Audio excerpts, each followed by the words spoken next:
এই পৃথিবীতে সবচেয়ে সুখ কি জানেন? মায়ের ভালোবাসা।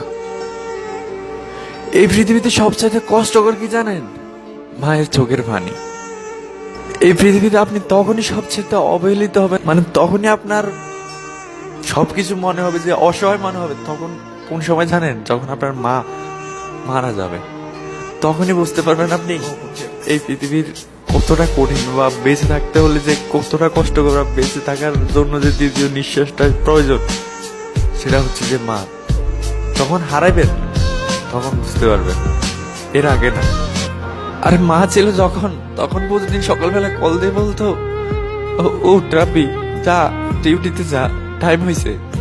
আর এখন আর কেউ ফোন দিয়ে বলে না যে রাব্বি যা, ডিউটির টাইম হয়েছে। আমি জানি না যে আল্লাহ কেন আমারে যে এত অল্প বয়সে যে মানে মা হারাইছে বা মা হারা হইতেছে এত অল্প বয়সে। আমি একটা কিছু আপনাদের সবার উদ্দেশ্যে বলতে চাই, যারা এখনো মানে যাদের এখনো মা আছে এই পৃথিবীতে, তাদেরকে বলতে চাই, ভাই আপনার মায়ের এখনো হয়তো মর্যাদা পান না, বা মর্যাদা দেন না মাকে, বা অতটা ভালোবাসেন না, বা এখনো হয়তো আপনার মায়ের কথাগুলো ভালো লাগে না। আমিও ছিলাম এক সময়, যখন মা সকালবেলা বলতো নামাজ পড়তে বলতো, তখন চিল্লাচিল্লি করতো মায়ের সাথে, ভালো লাগতো না মায়ের কথাগুলো।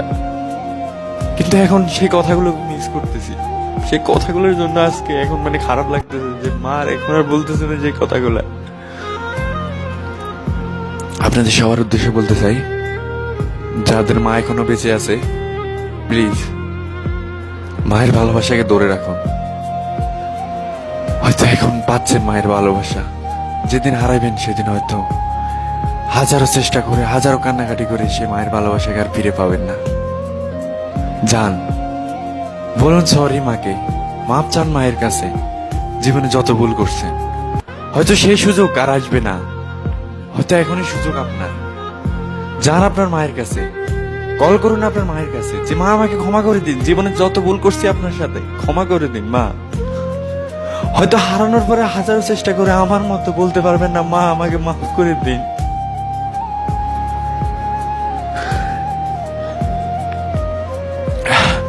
তো যাই হোক, সবাই ভালো থাকবেন, সুস্থ থাকবেন, আল্লাহ হাফেজ। আর সবাইকে আমি একটা কথা বলতে চাই যে মায়ের যত্ন করুন, মায়ের দেখাশোনা করুন। হয়তো আজকে মায়ের জন্য মায়ের অত ভালো লাগতেছে না, বা মায়ের কথাগুলো ভালো লাগে না। একদিন হয়তো মায়ের কথাগুলোকে, মার গুলাকে মাঝে আপনাকে মানে একটা সময় ছিল যখন যা মা আমাকে মারতো, তখন মানে আমার কাছে খারাপ লাগতো যে আমার মা আমার সবচেয়ে বেশি মারে, অন্যান্য ছেলেদের মা ওদেরকে মারে না। আর এখন সেই মার মানে যে মার ছিল আমার, সেই মায়ের গুলাকে এখন মিস করতেছি। সো যান, এখনই সময়, হয়তো পাবেন না আর সময়। যান, এখনই আপনার মায়ের কাছে যান, বলুন মা আমাকে মাফ করে দিন।